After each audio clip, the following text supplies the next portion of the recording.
Je suis Mister Plante et je vous invite à découvrir les plantes qui nous entourent. Cette saison, nous allons rencontrer 2 plantes urbaines très communes qui sont considérées comme invasives. Mais avant de commencer, qu'est-ce qu'une plante invasive ? C'est des plantes qu'on ne désire pas chez soi parce que généralement elles prennent du terrain sur les autres, sur les désirables justement.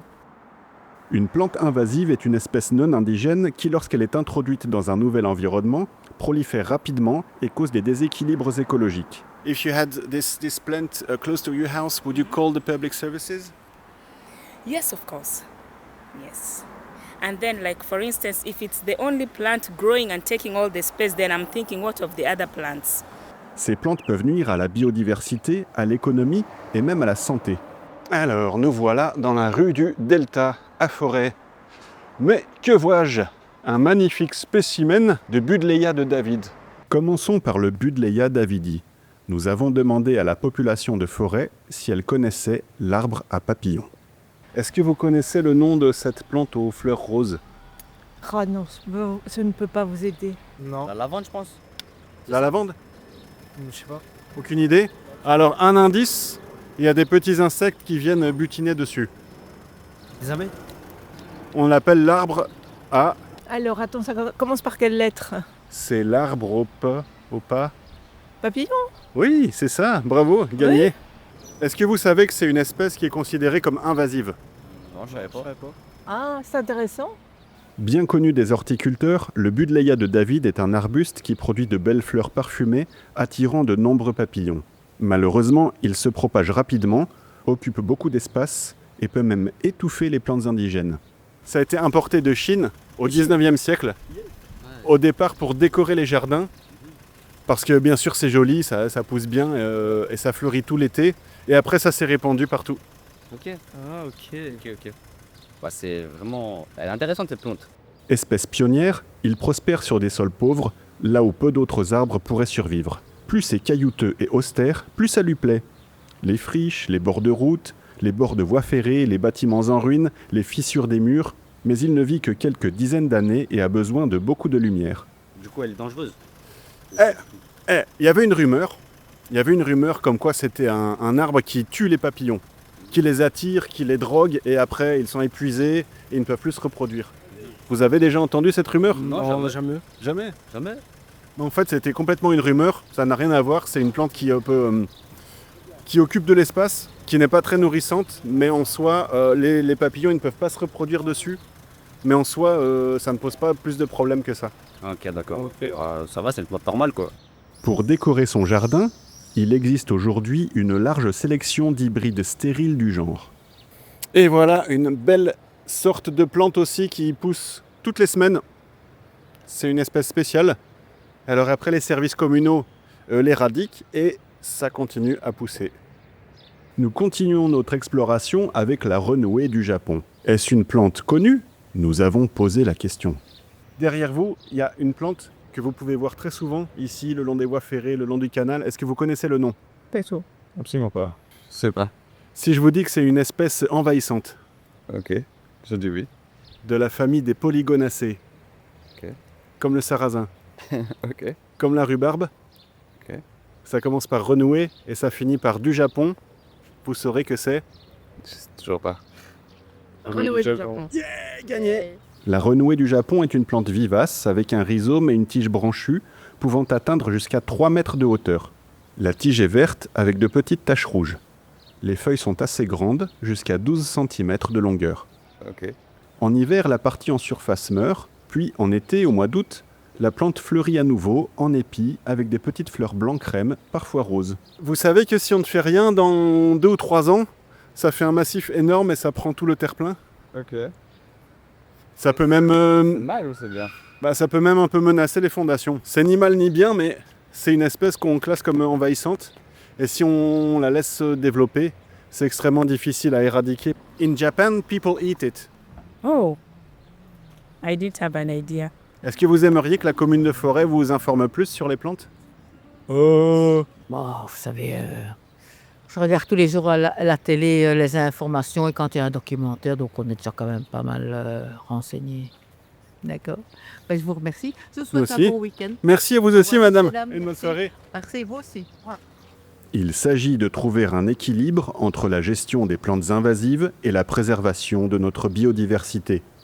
Les plantes exotiques invasives ont sûrement une place à trouver dans notre environnement urbain.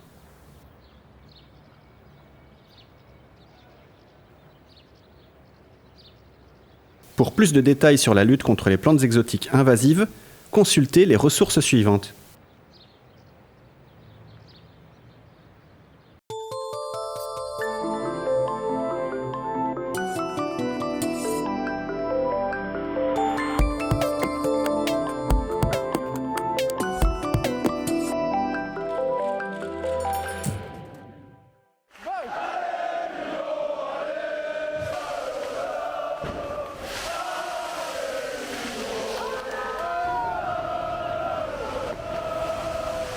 Tout le monde connaît l'Union Saint-Gilloise. Après avoir longuement été un club familial qui évoluait en provincial puis en division 2, ce club a réussi à intégrer la division 1, notamment grâce aux investisseurs anglais qui sont devenus aujourd'hui ses propriétaires. Du coup, ce club est à l'étroit pour les matchs, mais aussi à l'étroit dans ses finances, parce qu'en fait, le stade historique est trop petit, est un peu désuet et ne peut pas accueillir suffisamment d'espace VIP pour les shops, un musée. Donc du coup, ils ont envie de construire un nouveau stade et parmi 3 possibilités, c'est le site du BEMT qui a été choisi. Le stade de foot devra normalement se mettre sur le site de la commune, là où elle met ses déchets inertes comme les pierres, les sacs de sable, et sur une partie d'une zone sauvage où se trouvent entre autres des renards qui sont des espèces protégées. Elle va manger en fait une partie des terrains de foot du club de foot pour les enfants et le terrain de rugby et le dressage, le petit train qui accueille énormément de monde lors de leur saison. Ils ont parfois jusqu'à 800 personnes un dimanche après-midi, donc c'est vraiment intéressant. En été, ici, il y a quand même pas mal d'habitants qui habitent dans des appartements où des personnes n'ont pas forcément de jardin et qui utilisent en fait le BEMT comme espace pour se détendre. Et donc, s'ils perdent ça, en partie par rapport à la surface, mais aussi par rapport à une forme de quiétude qu'il y a, ce serait vraiment très dommage. En fait, il y a Perspective Bruxelles préconisait d'installer le stade de foot à cet endroit en disant que c'était une des moins mauvaises solutions, mais qu'on n'avait pas étudié toutes les perspectives et qu'il fallait envisager éventuellement d'autres choses comme la rénovation du stade Marien qu'on peut rénover à 12 000 places et le mettre aux normes de l'UEFA. Moi, ce qui m'interpelle, c'est qu'on met toujours des nouvelles infrastructures dans le bas, dans les zones pauvres, où là, les habitants n'ont pas la possibilité de se défendre, et que si on mettait dans le haut-de-forêt, on aurait un bouclier contre le stade, et aucun politicien n'est prêt à venir habiter près de chez nous, dans nos maisons, s'il y avait un stade de foot qui a été construit. On peut se poser aussi la question de ce qu'on doit privatiser un espace public pour maximiser finalement les investissements d'un opérateur privé. Ils espèrent en fait faire un stade de 12 à 15 000 places. Enfin, ils espéraient en faire un 20 000 ou un 30 000, mais bon, par rapport à l'espace disponible, ils n'escomptent qu'en faire un 12 ou 15 000 places. Et donc oui, c'est 12 à 15 000 personnes qui sont susceptibles d'arriver au même moment et de partir au même moment, et donc clairement c'est bruyant, c'est dégradant, c'est compliqué. Alors ce stade devrait être financé par le club lui-même. La région et la commune ne devraient pas mettre de sous supplémentaires, mais il y a quand même des coûts indirects qui va être l'aménagement extérieur du stade, la sécurisation du stade, le nettoyage du parc, le problème de mobilité qu'ils vont devoir gérer, donc mettre des bus et des trams supplémentaires, et la gare de Forêt-Midi qui devrait être également aménagée, parce que si les supporters doivent se mettre sur un ticket tout petit qui sont saouls, il y en a certainement qui vont se retrouver sous les rails du tram. Il faut aussi savoir que cette zone marécageuse, si on est construit un stade, c'est comme mettre une pierre dans un seau d'eau rempli d'eau. L'eau va déborder quelque part et ça va déborder éventuellement dans les maisons. Il y a beaucoup de chances. Donc, on n'a fait aucune étude sur les nappes phréatiques, l'écoulement des eaux et l'installation de perméabiliser encore une zone. Et la question qu'on se pose, c'est que le Conseil d'État a refusé la construction de forêts nationales dans le parc du Même il y a quelques années pour cause de risques Céveso. Et donc pourquoi est-ce que maintenant un nouveau stade pourrait être construit et pas forêt nationale? On peut considérer comme très sympathique toute cette joyeuse bande qui va au stade et qui fait la fête. C'est festif, c'est sympa et tout ça. Mais c'est les coûts sociaux, environnementaux, financiers en fait pour les pouvoirs publics qui sont importants. Et voilà, c'est se poser la question des priorités, quoi.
Voilà, merci pour vos soutiens.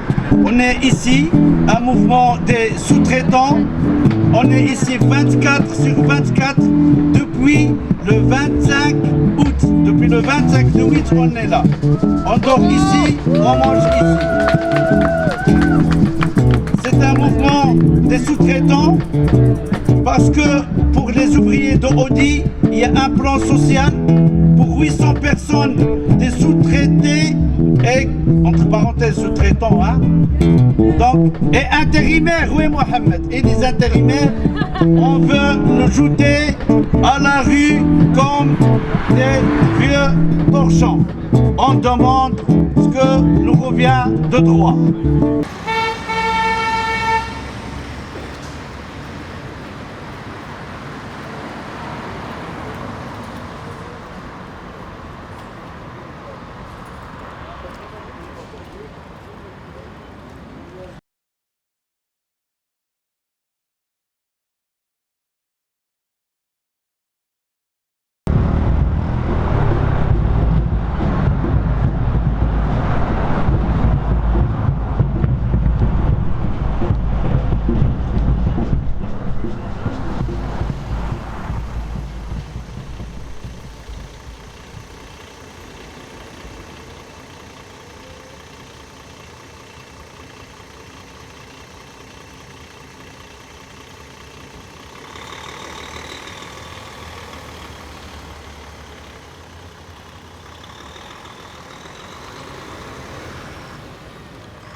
Je m'appelle Monique Bugière.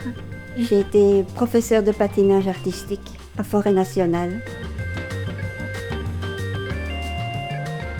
J'avais une amie qui était dans la même classe que moi, en primaire. Et un jour, elle m'a emmenée à une patinoire. Ils m'ont mis tout de suite des bottines artistiques. Et en très peu de temps, j'ai su faire du patinage artistique. Alors j'ai pris des professeurs. J'ai fait des compétitions, des tests et tout ça. J'ai eu un premier prix en patinage rythmique. Mon papa, qui était secrétaire d'un club de tennis de table, connaissait très bien les chemins des sports de Forêt. Et il se fait qu'on demandait un couple de patineurs, dont mon frère et moi. Et alors on a reçu une convocation comme quoi qu'on était engagés. L'épreuve était assez amusante, c'est-à-dire que dans une poêle, il fallait mettre une espèce de crêpe en mousse, mouillée. Mon frère devait lancer cette crêpe et moi je devais l'attraper avec une poêle. Et c'était une distance assez loin.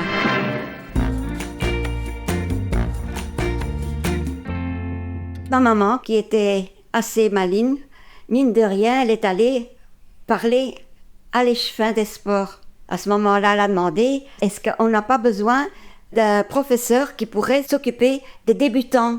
Et c'est comme ça que j'ai été engagée. À ce moment-là, on appelait ça des porteuses. C'est-à-dire qu'il fallait tenir les enfants pour faire leurs premiers pas. Mais petit à petit, mes élèves ont progressé et ont commencé à faire de l'artistique. Et je leur ai appris alors à faire de l'artistique. Et même aussi des compétitions. Les Chadanes, ça c'était en parallèle. Vers les années 70, je suis rentrée chez les Chadanes. En fait, la dame qui était responsable m'avait vue dans un gala de patinage à roulettes. Et un jour, la dame en question m'a demandé de donner des cours à ces 3 filles. Et alors elle me dit, il faut faire ça dans un espace réduit, vu que nous travaillons dans des maisons de repos, donc dans des petites salles. Et j'ai dit, mais qu'est-ce que vous faites exactement? Alors elle m'a dit, eh bien nous commençons à faire un groupe et on fait du patinage artistique, de la danse, etc. Alors j'ai dit, c'est formidable. Mais comme elle m'avait vue et qu'elle trouvait que ça lui plaisait, quoi, alors elle me dit, est-ce que tu voudrais bien rentrer? Elle était toute contente. Je dis, moi, du moment qu'on peut faire des spectacles, je suis là. La scène, l'attrait de la scène et tout ça. Et là, je suis restée 10 ans. Il y avait de la danse, du chant, de l'acrobatie, de la magie, un spectacle complet, mais principalement du patinage à roulettes. Nous avons été en Allemagne, où il y a une caserne de soldats. Nous avons été même dans une prison pour femmes, mais on avait une belle scène. La scène était très bien. Ah, on a aussi été à Dave, une maison psychiatrique. Et ils appréciaient beaucoup, hein. Ils aimaient bien. Et évidemment, on a eu des grandes scènes aussi, hein. Centre culturel d'Odergames, centre culturel d'Uccle. On était devenus quasi professionnels, quoi. Alors nous avons eu beaucoup de prix. Le prix Albert Schweitzer, le prix de la Fondation de la Vocation. Nous avons vu la princesse Paola, nous avons vu la reine Fabiola et notre marraine était la princesse de Mérode. Moi j'avais ma chorégraphie en tête, j'avais ma musique, hein, et j'écoutais la musique et je trouvais les figures qui correspondaient à la musique.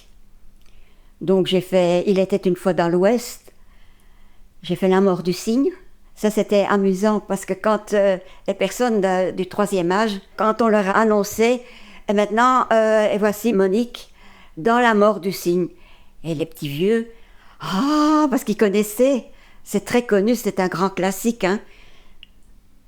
Et ça, ils appréciaient beaucoup. On faisait des sauts simples, étant donné que maintenant, le patinage a évolué. Et maintenant, on en est au triple et au quadruple saut. Mais à l'époque, c'était les simples. Il y avait le trois sautés, il y avait le demi-lutz, il y avait le lutz, il y avait le salco, il y avait la boucle piquée, il y avait le saut écarté. Tous des sauts comme ça, simples. Avec les patins qui pèsent une tonne. J'habite à Forêt depuis ma naissance. Et j'ai toujours habité la rue Berthelot. Il y a eu le 81, le 120 et maintenant le 122. La commune de Forêt, il y a un magnifique parc, pas loin d'ici. J'aimais assez bien la place Saint-Denis, qui malheureusement est en chantier pour le moment. Et évidemment le parc de Forêt qui est magnifique. J'aime bien Forêt.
chasseur, chassant.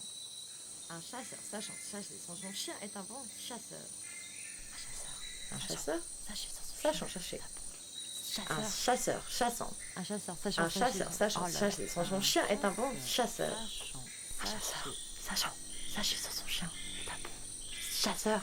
Un chasseur, sachant chasser son... Oh là là. Un chasseur, sachant chasser. Chasseur. Oh, j'y arriverai pas. Un chasseur, sachant chasser sans son chien, est un bon chasseur.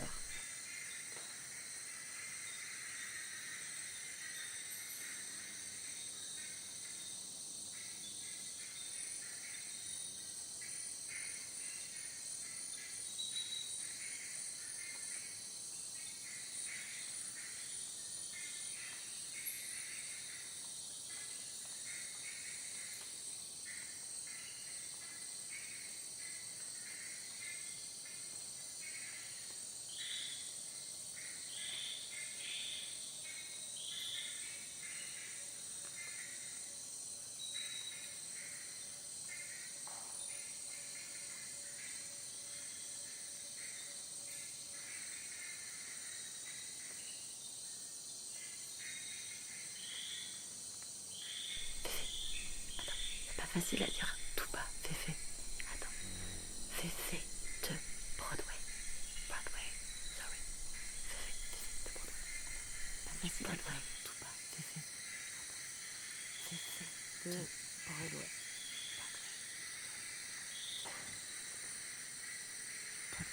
Je suis une peau. Je suis une peau. Broadway. D'accord. Féfé. Fantastique. Je suis une peau de corps kimono. Fantastique. Arc-en-ciel. Arc-en-ciel. Féerique. C'est le grand kimono arc-en-ciel. Kimono arc-en-ciel. Ton œil de spot malicieux. Je tremble. Crie. Le grand kimono arc-en-ciel. Ton œil de spot malicieux. Crie. Kimono arc-en-ciel. D'agitation, je tremble. Pas de peur. Si vous voulez. Je tremble. Je tremble non pas de peur, mais plutôt d'agitation. D'agitation, je tremble pas de peur. Si vous voulez, dès que je dis pas de peur, mais plutôt d'agitation. Ça S'asseoir. Je suis comme ivre. Pour la toucher. Comme ivre. Dès que je tire la pièce dérobée. S'asseoir à côté. C'est un zèbre. Pour la toucher, la manier. Le zèbre. Une sorte d'âne sauvage, noir et blanc. Contraste. C'est un zèbre, ce clown. Diagonale, chevron. Le zèbre. Le clown. Une sorte d'âne sauvage, noir et blanc. Contraste. Pelage noir rayé de blanc. Les rayures noir, blanc. C'était trop étrange. C'est un miroir négatif et positif. Le zèbre. Il est absurde en fait. Le clown. Zèbre. Pelage noir rayé de blanc. Les rayures noir, blanc. Zèbre. C'est un peu bizarre. C'est un des animaux les plus beaux de la création. Il est absurde en fait. Le clown. C'était trop étrange. Très mélodieux, diabolique. Le zèbre. Affreux. Zèbre. Le clown. C'est un des animaux les plus beaux de la création. Zèbre. Avec ses rayures noires, cheval blanc dont le pelage est rayé de noir. C'était trop étrange. Noir, le clown blanc. Un rythme de parade qui rassemble, comme étouffé, un oreiller sur le zèbre. Le clown. Cheval blanc dont le pelage est rayé de noir. Rayures obliques, noir et blanc. Un rythme de parade qui rassemble, comme étouffé, un oreiller sur le son. Le clown. C'était trop étrange. Zèbre.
Je m'appelle Bouchra. Je suis la porteuse de projet de la cuisine de Bouchra.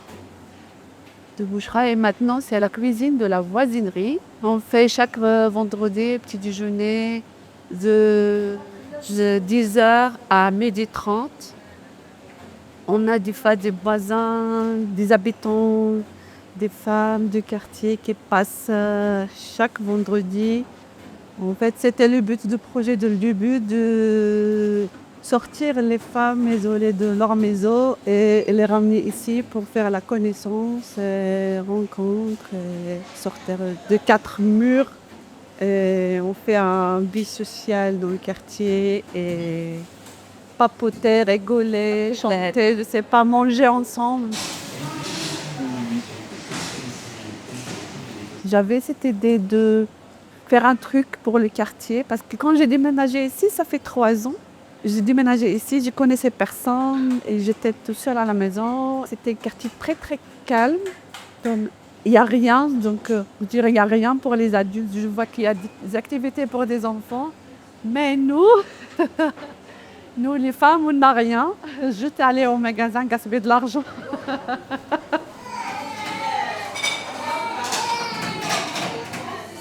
J'ai rencontré Bruna et Paola et j'ai dit pourquoi pas on va créer un projet de cuisine ici, une cuisine participant, semi-professionnelle. On a un chef de cuisine, on a des bénévolats qui viennent nous aider. On travaille dans la cuisine comme des professionnels.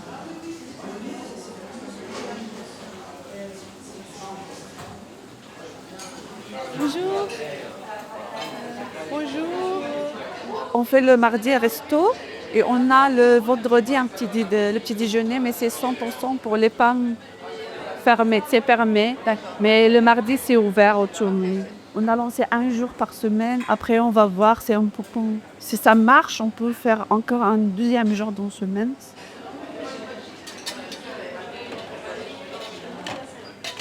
C'est le but de, quand j'ai dit, c'est créer un lieu pour les femmes. Franchement, pour les femmes qui sont isolées, qui sont à la maison. On essaye d'être pas comme des habitants, mais comme des sœurs ici. Donc, ce sont deux mes sœurs. Si vous avez besoin d'aide, je suis là et voilà. Notre cuisine, elle marche sur les invendus et la récupération. C'est le plus important pour nous, de récupérer nos produits chez nos labels et nous, on transforme pour un repas. Et aussi, on achète des fois les produits de la salade, le jardin. Après service, il y a un jardin bio. Donc notre cuisine, c'est cuisine saine. Donc on travaille sur les produits bio. C'est le plus important pour nous de faire un truc, même si c'est pas pour gagner de l'argent, mais c'est juste pour créer un lieu pour les habitants, pour faire un peu de bruit dans le quartier. C'est ça, la cuisine de la voisinerie. Ici, c'est le square Madelon. Donc ici, on fait aussi, dans l'été, on fait des tables et on fait des soirées ici. La dernière fois, c'était Guinawa. Et aussi, dans le quartier, on fait des brocantes. Franchement, on essaie de faire des projets pour tout le monde, j'ai dit pour tous les âges. On a fait un coin enfant, donc escalade. On a une table longue avec les chaises, c'est chouette. Ici, dans l'été, on fait des fois des petits déjeuners ici.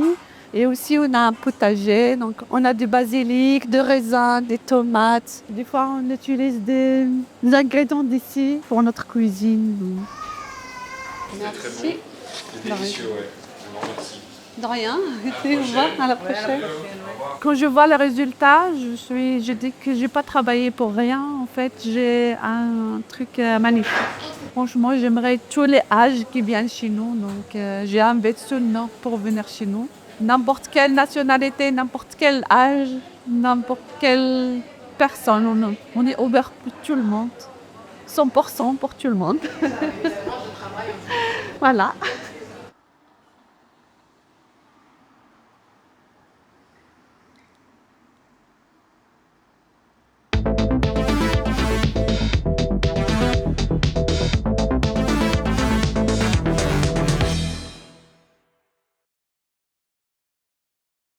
Déjà, c'est une commune par rapport à Bruxelles qui tient quand même pas trop mal son nom, puisqu'il y a quand même pas mal de grands parcs qui rendent l'endroit assez agréable à vivre, je trouve. C'est un endroit, en fait, aussi en fait, des rencontres, vraiment, voilà. Et aussi un quartier un peu posé, si on peut dire. Voilà. Je dirais que Forêt, c'est grand et que faut prendre une carte. Et voilà. On est vraiment dans une commune très étendue et très différente d'un point à l'autre. Tu as vraiment des quartiers très populaires, puis tu as des quartiers qui sont très aisés quand tu vas vers le haut de Forêt, mais qui peut-être font aussi sa force, pour autant qu'on arrive à créer peut-être plus de mixité. Ce qui est chouette, c'est que c'est une commune où il y a une population assez variée, assez mixte. Enfin, on entend toutes les langues, c'est très chouette. Pour ceux qui aiment le football, il y a Saint-Gilles, il y a le stade. Donc tout ça, ça met déjà une ambiance, enfin s'il n'y a pas longtemps, il y a eu la Coupe de Belgique où Saint-Gilles a gagné. Donc tout ça, c'est des quartiers qui sont très vivants. Donc ça met une espèce d'effervescence, d'ambiance. Il y a énormément d'initiatives d'habitants. En fait, on a vraiment toujours essayé de stimuler ça. Et il y a plein d'habitants qui prennent des initiatives tout le temps. Et donc c'est une commune qui grouille et qui a encore un peu cet esprit village quand même. Donc on n'est pas méga commune, mais il y a encore vraiment dans plein de quartiers un esprit village. Non, Forêt, pour moi, c'est vraiment une arrière-cour qui se mérite pour la rencontrer, pour la trouver. Et il y a toute une vie, quoi.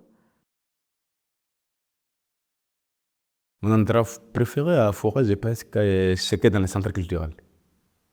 De Wengarg et aussi les Brasses.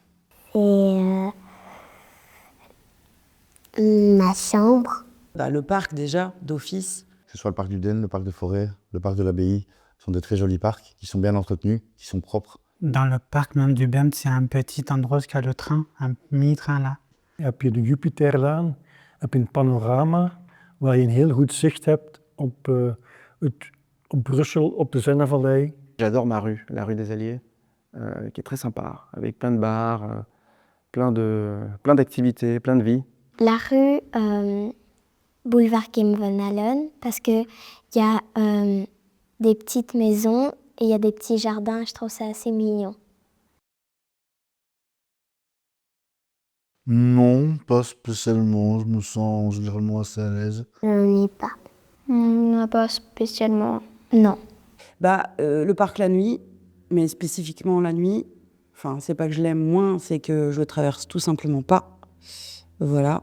C'est vraiment Saint-Denis. Vraiment, Saint-Denis ne me touche pas vraiment parce que c'est assez bruyant. Peut-être d'une manière générale, ce qui me vient à l'esprit, là, c'est les endroits où il y a les travaux. Et là, pas très loin de l'hôtel communal, où ça devient vraiment un bazar pour circuler, par exemple.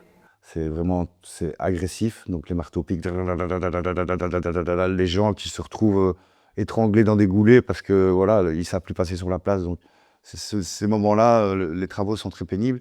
La grande avenue où il y a le tram et où il y a le Lidl, où il y a la station Orban, tout ça, j'aime pas trop ce coin-là.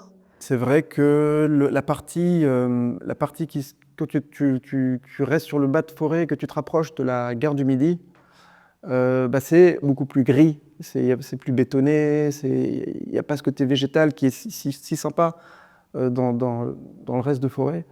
Dat is waar nu de Audi-fabriek gesloten wordt. Het stukje industrie, dat verdwijnt. Nee, ik vind dat eigenlijk niet zo fijn om daar rond te lopen. Avec une baguette magique, je pense que j'enlèverais toutes les voitures. Et puis je ferais une zone piétonne et cycliste. Je pense que ça serait intéressant d'avoir un maxi-parc sur tout le bas de Forêt, quoi.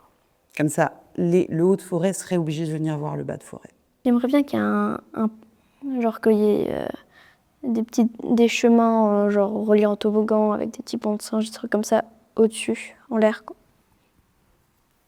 Déjà, je mets plus de poubelles et quelque chose d'assez pédagogique pour les gens en train de s'en servir aussi.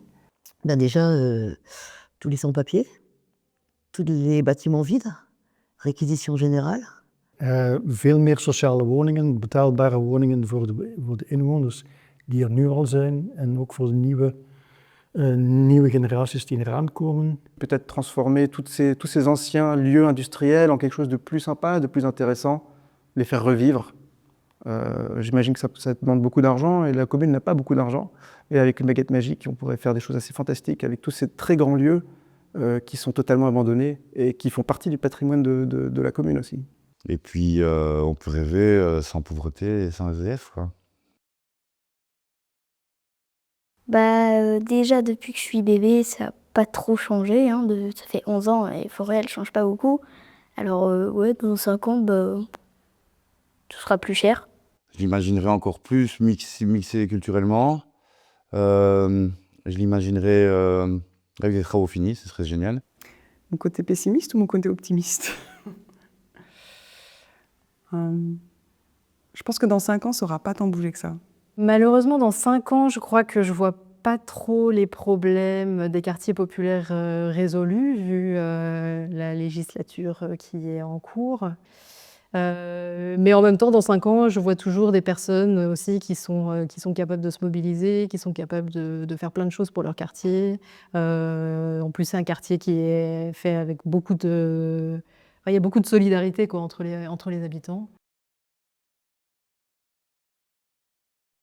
Bah alors là, ça va être, comme je suis un éternel d'optimiste, j'espère que Forêt portera bien son nom et que toutes les briques, les bâtiments, le bitume, le macadam aura disparu sous la verdure, sous la végétation et qu'une nouvelle vie apparaîtra. Et donc les gens ont appris à vivre dans la forêt et donc avec les animaux, et puis ils auront construit des cabanes dans les arbres et en fait on sera tous hyper joyeux d'avoir abandonné la technologie.